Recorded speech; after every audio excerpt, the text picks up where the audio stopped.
consider two solenoid S1 and S2 having number of turns N1 and N2.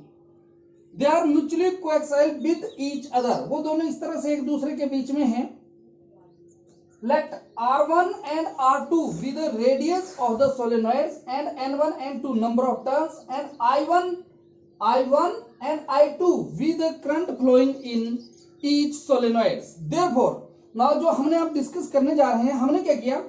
Imagine the time varying current I2 flowing through S2, जो current time varying current flow कर रहा है किसमें? Solenoid S2 में. When set up the varying magnetic flux through S1, therefore φ1 बेटा किसके बराबर आ गया? φ1 इज इक्वल टू M12 के लिए हमने mutual induction of 1 with respect to 2 into current I2. ये इक्वेशन नंबर हमने 1 ले ली. यह है actually φ is equal to Mi, mutual induction का वो पढ़ा हमने 1 2, और करंट किस क्या ले लिया हमने? 1 में 2 की रिस्पेक्ट था. M12 इज इक्वल टू क्या है बेटा? ये हमारे पास mutual induction of solenoid 1 with respect to 2 and I2 is current flowing in the solenoid S2. ठीक है बेटा. देयरफॉर मैग्नेटिक फील्ड निकाला हमने B2 मैग्नेटिक फील्ड जो दूसरे सोलेनॉइड में है S2 वाले में, वो कितना बन गया? B कितना होता है? B is equal to mu naught Ni होता है. तो क्या बन गया? Mu naught N2I2. ये क्या बन गया? B is equal to mu naught Ni, लेकिन हम मैग्नेटिक फील्ड दूसरे का निकाल रहे हैं. Therefore magnetic flux through S1, therefore magnetic flux through S1 क्या बन गया बेटा? φ1. φ किसके बराबर था magnetic flux? B into A. तो ये क्या बन गया? φ1 इज इक्वल टू, ठीक है बेटा, क्या बन गया ये? इनटू नंबर ऑफ टर्न्स भी ले लेने हमने N1 क्या है? Number of turns per unit length. ये भी हमने, ये मैं आगे बता देता हूं, इसको लिख देता हूं यहां पे. क्या बन गया? φ1 is equal to B2 mu naught N2I2. ये आ गया बेटा इसका मैग्नेटिक फ्लक्स इनटू, अब हमने दूसरी वैल्यू पुट करनी है इसमें, क्या? Area πr1 square into N1 क्या है? Small n1 into L, number of turns in unit length. ये क्या बन गया बेटा? φ1 is equal to mu naught N1 N2 πr1 square I2L. ये आ गया हमारे पास. कितना आ गया बेटा? ये φ1 is equal to mu naught N1 N2 πr1 square I2 into L. ठीक है बेटा. ये आ गया. जहां पे ये जो हमारे पास है N1 मैंने यहां लिख देता हूं कि N1 किसके बराबर है? N1 into L, capital N इसके बराबर है, और N2 किसके बराबर होगा? N2 into L. देयरफॉर अब हमने एक चीज और ले ली यहां पे कि M12, तो M12 किसके बराबर? ये आ गई इक्वेशन नंबर हमारे पास 3. इस इक्वेशन को कंपेयर 1 and 3, 1 और 3 को करेंगे तो φ1 and φ1 कैंसिल आउट. हमारे पास क्या बन जाएगा? I2 कैंसिल आउट हो जाएगा. हमारे पास बन गया क्या? M12 is equal to mu naught N1 N2 πr1 square into L. ये आ गया बेटा हमारे पास क्या? M12 इसके बराबर आ गया. अब हमने क्या करना है?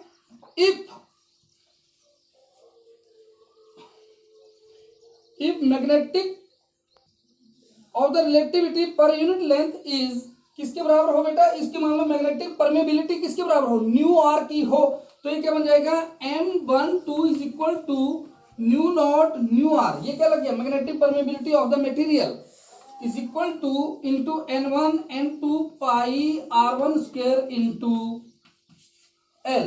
अब हमने देखना ये किसका निकाला? हमने φ12 निकाला था, mutual induction of 1 with respect to 2. अब हमने निकालनी है mutual induction of 2 with respect to 1. क्या इसका रिवर्स भी ट्रू है या नहीं? तो अब हम निकालेंगे सेम यहां से. Therefore φ2 is equal to M21 into I1 क्या बन गया हमारे पास M इंटू I1 और आगे क्या गया therefore V1 is equal to mu naught N1 I1 क्या बन गया बेटा हमारे पास न्यू नॉट N1 I1। अब निकालना हमने therefore phi is equal to BA, phi 2 is equal to B1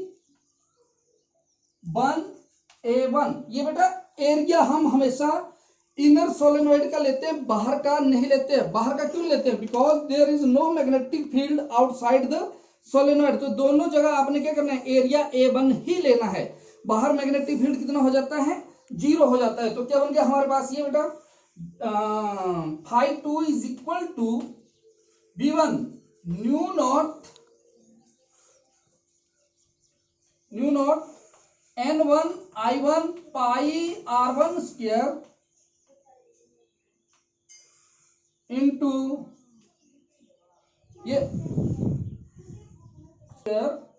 ये बेटा यहां पे हमारे पास इंटू I2 कितना बन गया हमारे पास, ये इंटू I2 ये आ गया हमारे पास। तो ये क्या बन गया बेटा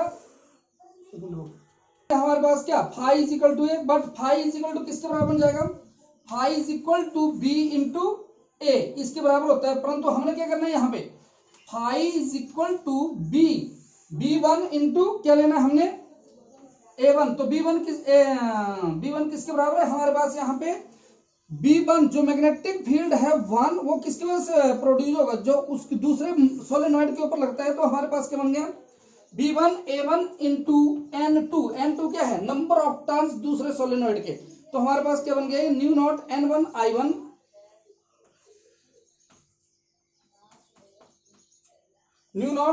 I1 into pi R2 square into N2 into L ये आ गया। अब इसको हम लिखेंगे सीधा करके। तो ये क्या बन गया हमारे पास